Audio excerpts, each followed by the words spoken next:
ಸಕ್ರಿಯ ರಾಜಕಾರಣದಲ್ಲಿ ಮುಂದುವರಿತೀನಿ, ಕೋಮು ಶಕ್ತಿಗಳ ವಿರುದ್ಧ ಕೊನೆ ಉಸಿರಿರೋ ತನಕ ಹೋರಾಡ್ತೀನಿ ಅಂತ ಸಿದ್ದರಾಮಯ್ಯನವರು ಹೇಳಿದ್ದಾರೆ. ನನಗೆ ರಾಜ್ಯಸಭೆಯ ಆಫರನ್ನು ಹೈಕಮಾಂಡ್ ಕೊಟ್ಟಿತ್ತು, ಆದರೆ ನನಗೆ ರಾಷ್ಟ್ರ ರಾಜಕಾರಣದಲ್ಲಿ ಆಸಕ್ತಿ ಇಲ್ಲ, ಇಷ್ಟ ಇಲ್ಲ, ಹಾಗಾಗಿ ನಾನು ರಾಜ್ಯ ರಾಜಕಾರಣದಲ್ಲೇ ಮುಂದುವರಿಯುತ್ತೇನೆ ಅಂತಕ್ಕಂಥದ್ದನ್ನು ಹೇಳಿದ್ದಾರೆ.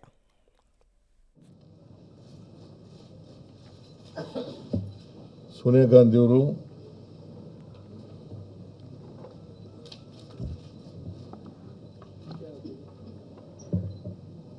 ರಾಹುಲ್ ಗಾಂಧಿಯವರು ಅವತ್ತು ನಾನು ಕಾಂಗ್ರೆಸ್ ಸೇರಿದಾಗ ಮಲ್ಲಿಕಾರ್ಜುನ್ ಖರ್ಗೆಯವರು ಸ್ಟೇಟ್ ಪ್ರೆಸಿಡೆಂಟ್ ಆಗಿದ್ದರು.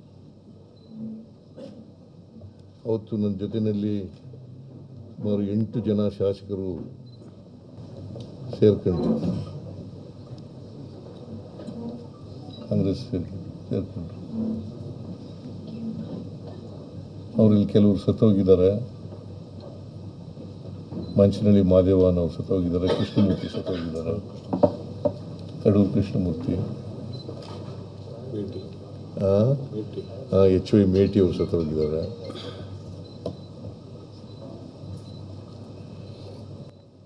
ಯಾರ್ಯಾರು ನನ್ನ ಜೊತೆ ಸೇರ್ಕೊಂಡ್ರು ಅವರು ಎಲ್ರಿಗೂ ಕೂಡ ನಾನು ಚಿರುಣಿಯಾಗಿದ್ದೇನೆ ಅಂತಕ್ಕಂಥ ಮಾತುಗಳನ್ನು ಹೇಳಲಿಕ್ಕೆ ಬಯಸ್ತೇನೆ.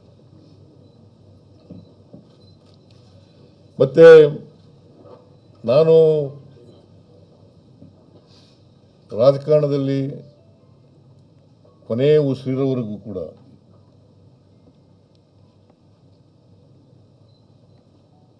ಕೋಮುವಾದಿ ಶಕ್ತಿಗಳ ವಿರುದ್ಧ ಹೋರಾಟ ಮಾಡ್ತೇನೆ.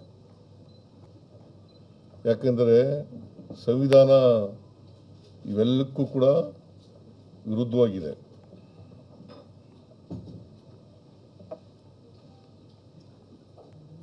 ನಾವು ಸಂವಿಧಾನದಲ್ಲಿ ನಂಬಿಕೆ ಇಟ್ಕೊಂಡಿರ್ತಕ್ಕಂಥವನು.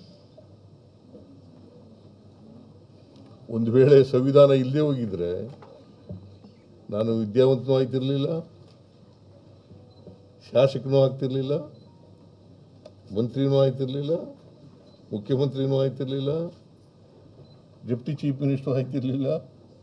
ಸಂವಿಧಾನದಿಂದಲೇ ಆಗಿರೋದು. ಬಾಬಾ ಸಾಹೇಬ್ ಅಂಬೇಡ್ಕರ್ ಅವರು ಕೊಟ್ಟಿರ್ತಕ್ಕಂಥ ಸಂವಿಧಾನ. ಇಲ್ಲೇ ಹೋದರೆ ಕುರಿ ಮೇಯಿಸ್ಬೇಕೋ ಅಥವಾ ಹೊಲ ಉಳ್ಬೇಕೋ ಇದನ್ನು ಮಾಡ್ಕೊಂಡಿರ್ತಿದ್ದೆ ನಾನು. ಯಾಕೆಂದರೆ ನಮ್ಮ ತಂದೆ ತಾಯಿಗಳು ಅವಿದ್ಯಾವಂತರು. ಅದರಿಂದ ಕೊನೆ ಉಸಿರಿರೋವರೆಗೂ ಕೂಡ ಸಂವಿಧಾನಕ್ಕೆ ಯಾರೇ ಧಕ್ಕೆ ತಂದರೂ ಕೂಡ ಅದರ ವಿರುದ್ಧ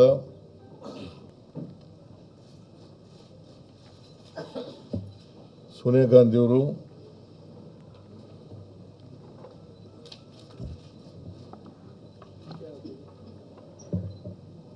ರಾಹುಲ್ ಗಾಂಧಿಯವರು ಅವತ್ತು ನಾನು ಕಾಂಗ್ರೆಸ್ ಸೇರಿದಾಗ ಮಲ್ಲಿಕಾರ್ಜುನ್ ಖರ್ಗೆಯವರು ಸ್ಟೇಟ್ ಪ್ರೆಸಿಡೆಂಟ್ ಆಗಿದ್ದರು.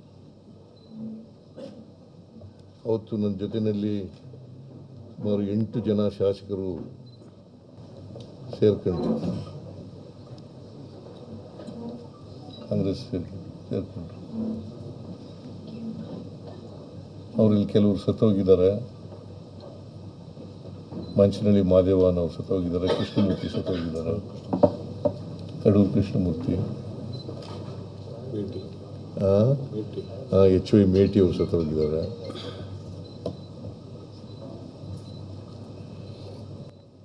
ಯಾರ್ಯಾರು ನನ್ನ ಜೊತೆ ಸೇರ್ಕೊಂಡ್ರು ಅವರು ಎಲ್ರಿಗೂ ಕೂಡ ಒತ್ತಡ ಏನಾಗ್ತದೆ.